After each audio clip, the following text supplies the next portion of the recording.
Hello, and very happy to see you on my channel. Tonight, we give you bitter views about Meghan Markle, Prince Harry, and the royal family. I call it is blamed for Harry and Meghan, but don't forget this is the slap in the face of the royal family. So that's that. We can finally let go of the hope that Harry and Meghan will wake up one morning and decide to return to dear old Blighty to do any kind of actual royal toil. But it's the lies that get me down. Harry had already said at least once he didn't want to be part of the royal family.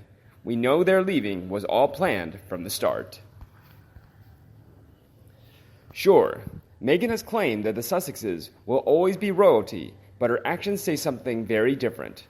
By shelling out £11 million on a cozy little estate in Santa Barbara, by embracing U.S. electoral politics, and by implicitly sanctioning a book that shames her in-laws, Meghan has irreversibly deserted an institution that to her has no purpose or even existence beyond service to Queen and country.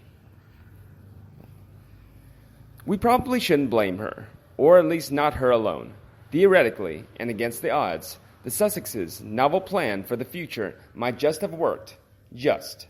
But, as so often with the drama that surrounds the modern royal family, when it comes to the big scenes, too few of the leading players can make the jump from good intentions to good, effective, real-life actions. Unwittingly, Meghan may have sent a message to the Windsors that it's time to break their suicidal habits while they still can. When the Sussex experiment is properly investigated, as it should be, by a conscientious palace management, then deep-rooted complacency, conceit, and confusion will surely all be found among the culprits. Complacency is endemic in the British royal machine. Not that its dedicated, educated, liberal-minded servants don't work hard or efficiently, they obviously do, but it has a fatal capacity for moral inertia when one of its big names is in trouble.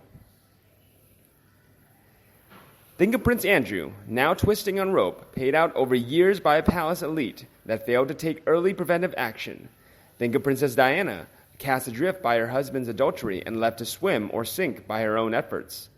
Now think of Team Sussex, a geyser of naive energy that nobody dared curb for fear of getting scalded. As for conceit in royal circles, it's as ubiquitous as the red carpet. In the age of Twitter and individually curated Windsor websites, it may be the easiest royal sin to fall into. Centuries of deference have hampered the uphill task all royal people face of distinguishing between their genuine talents and the superpowers wished upon them by friends, paid sycophants, and a mercurial media. But that silver of self-awareness is their lifeline, a critical 21st century royal survival skill. By cooperating even tacitly with authors Omid Scobie and Carolyn Durand, Harry and Meghan revealed once and for all the depth of their own conceit. Why else allow such invasion of their own privacy and, damningly, the privacy of other family members? Criticism of finding freedom is easy to find, and much of it is justified. However, the book's real significance is what it tells us about the Sussexes' view of themselves. It's also a gluttonous vision of excess, indulgence, and self-regard, shot through with our sour ribbon of passive aggression, is irrelevant. If you want to understand how Harry and Meghan perceive the world and their importance to its future, this book is essential reading. Plowing through it is like chugging a full carton of Ben & Jerry's. You know it's bad for you, but you can't stop. Its depressing materialism and greeting card philosophies might distract from the garbled Americanisms, or that it reads as if they had been proofread on a Friday afternoon by a bored intern. Just reflect, however, any royal person can commit this sort of self-harming self-exposure, but most do not. If you ever read this book, you'll understand why. Harry's mother tried it and suffered the consequences. Already, the Sussexes are denying their complicity, as if anybody would be fooled by the author's wide-eyed protestations that they received little direct help. It would be understandable if Harry and Meghan now regretted the book, particularly as they apply for membership of the West Coast elite. For the moment, the Sussexes are exciting novelties, a real Duke and Duchess, but have they got what it takes to thrive in such mercenary new surroundings? Though Meghan's screen character, Rachel Zane, might demur, Suits doesn't really cut it among the A-list allies. They will need to recruit, befriend, and endlessly cultivate. Then the heart of the Sussexes drive to advocate fashionable causes. As former Vanity Fair editor Graydon Carter put it is hard for the couple to lecture people about the state of the planet when they're flying in private planes, living in a 14-bedroom Beverly Hills mansion, and living off the state. Since that humbling verdict, Harry and Meghan's mission has continued to evolve into something that blurs the contradiction implicit in being a rich, entitled social justice warrior.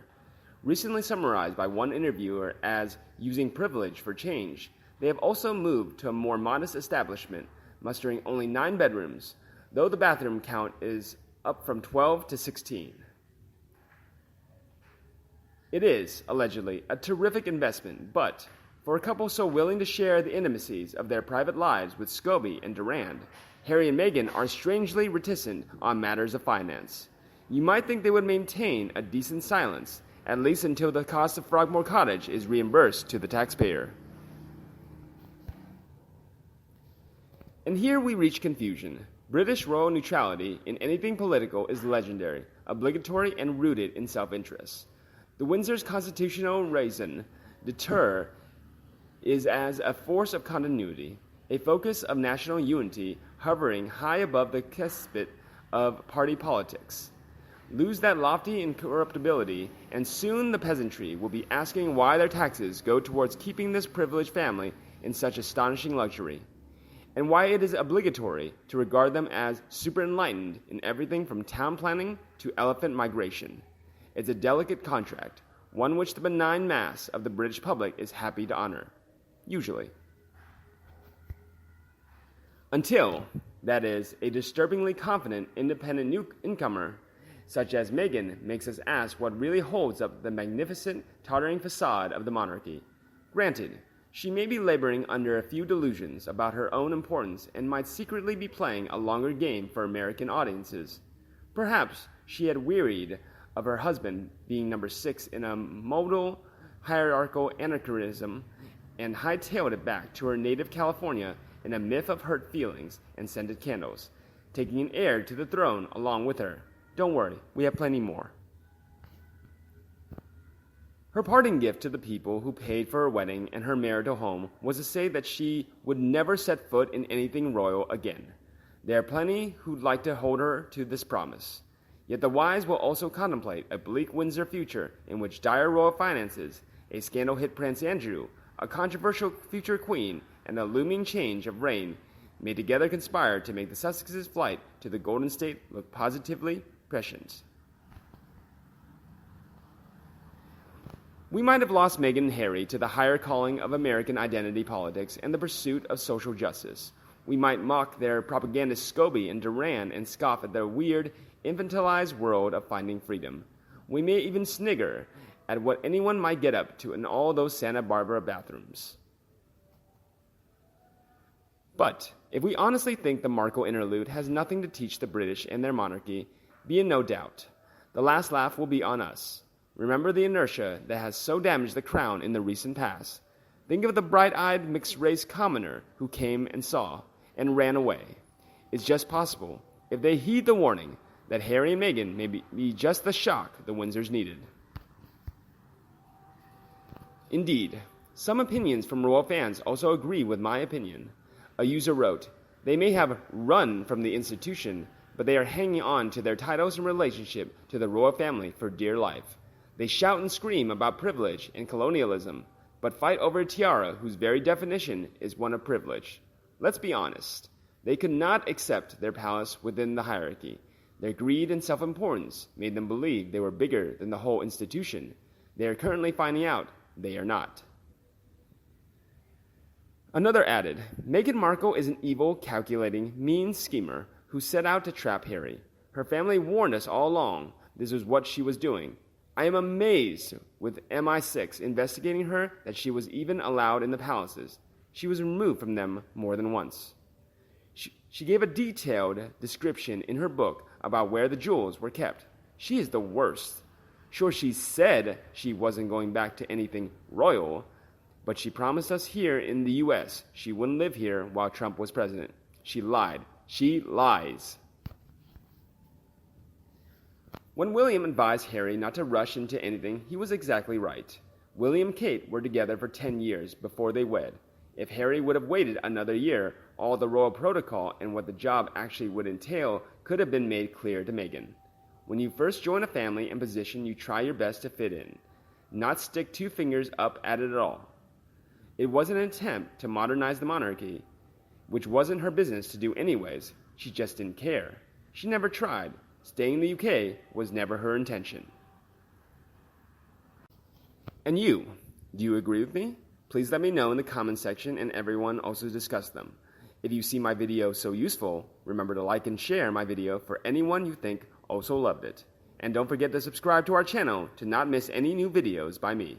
Now, thank you for watching, goodbye, and see you in the next videos.